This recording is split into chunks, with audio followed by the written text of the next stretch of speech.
Bonjour à tous, on se retrouve aujourd'hui pour une vidéo très différente puisqu'on ne parle pas maquillage mais bugeot.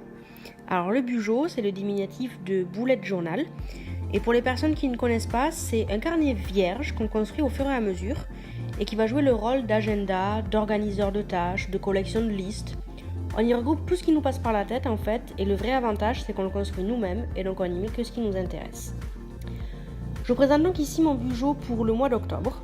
Donc je commence toujours par une double page de garde qui me sert de présentation du mois. Pour le mois d'octobre, j'ai été inspirée par l'automne et ses jolies couleurs. Sur ma page de gauche, j'ai choisi la citation « L'automne est un nouveau printemps où chaque feuille est une fleur ». Pour rendre ça plus joli, je joue avec différentes polices d'écriture, même si je ne sais pas vraiment faire de calligraphie, vous le verrez un peu plus tard. J'ajoute un joli petit renard en haut et je colorie tout ça. Pour la mise en couleur, j'utilise les feutres Tombow. Les références des couleurs sont indiquées en description.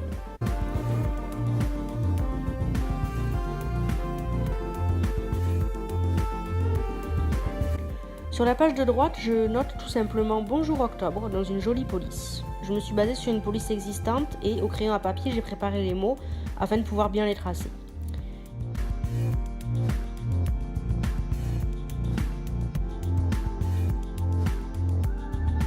Puis j'ajoute plein de petits dessins qui me font passer à l'automne, des feuilles, des glands, des citrouilles, une tasse de chocolat chaud.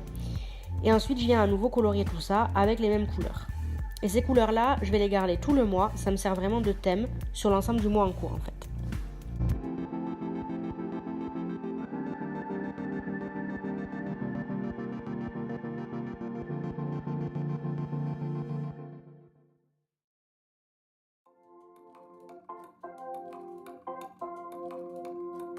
Je vais ensuite remplir les mots bonjour et octobre avec différentes couleurs. Donc bonjour, je le colorie en noir pour le faire ressortir. Et octobre, je joue entre un dégradé d'orange et de jaune.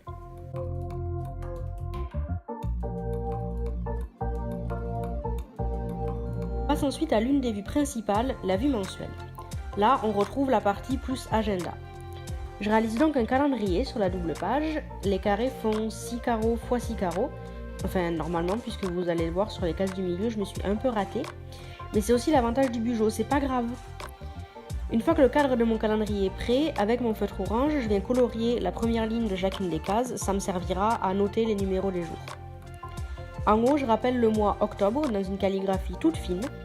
Et là, vous voyez que je triche. J'ai écrit octobre normalement et ensuite, je viens épaissir les traits descendants pour créer une illusion de calligraphie.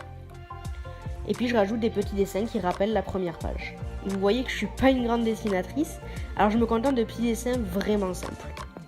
Et pour finir, je viens les colorier, toujours avec les mêmes couleurs, et j'ajoute les numéros des jours dans mon calendrier.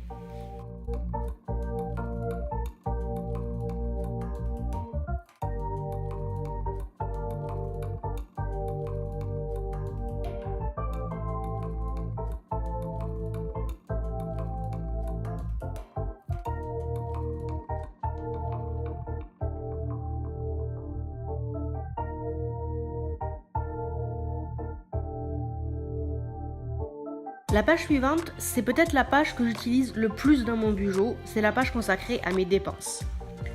Sur la double page, je fais un tableau avec 4 colonnes, la date, le libellé, le montant et le restant. Au début du mois, je viens noter mon salaire et éventuellement ce qui me reste du mois dernier, c'est ma base. Et ensuite, je note toutes les dépenses fixes pour les anticiper et chaque jour, je note les dépenses que j'ai faites. Ça me permet de suivre précisément mon budget mensuel. Je décore très peu cette page, mais j'ai un code couleur pour mes dépenses qui rend la page plus jolie à la fin. Ensuite, on passe au tracker. Sur la page de gauche, je réalise mon mood tracker, mon suivi d'humeur. Pour ce mois-ci, je viens réaliser une grande feuille que je découpe en 31 petits morceaux, chaque morceau représentant un jour du mois. Chaque jour, je vais ainsi pouvoir colorier la case correspondante avec une couleur pour indiquer quelle était mon humeur du jour. À la fin du mois, ça me permet de faire le bilan de mes émotions en fait. Je viens noter Mood Tracker en haut de page et j'ajoute la légende de mes différentes couleurs en bas de la page. Sur la partie de droite, je vais réaliser mon Habit Tracker, c'est-à-dire mon suivi d'habitude. Ce sont des tâches que je réalise quotidiennement et que je veux suivre ou bien des objectifs de tâches que je veux réussir à faire chaque jour. Comme je n'ai que 5 habitudes à suivre, je réalise 5 petits calendriers et j'ajoute la légende sur la ligne du haut. Comme ça, chaque jour, je viens surligner le numéro du jour si j'ai réalisé la tâche. J'ajoute quelques décorations afin de rappeler mon thème mensuel.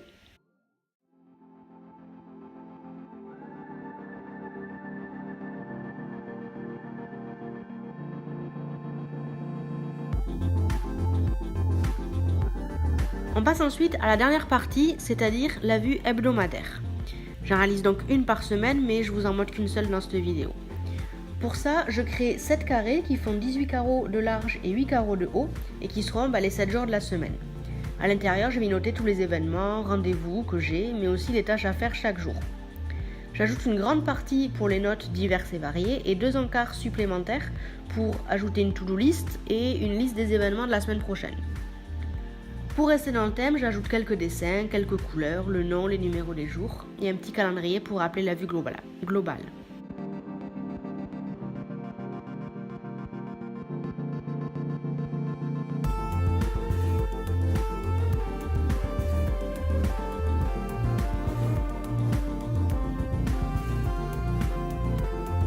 Et voilà, globalement c'est tout pour ce mois-ci. La structure de mon bujo, c'est toujours la même, et c'est juste le thème ou certaines mises en page que je vais changer en fonction de temps en temps. C'est avec un petit déroulé de l'ensemble du mois. J'espère que ce format vous plaît, n'hésitez pas à me le dire en commentaire. Je vous fais des bisous et je vous dis à la semaine prochaine.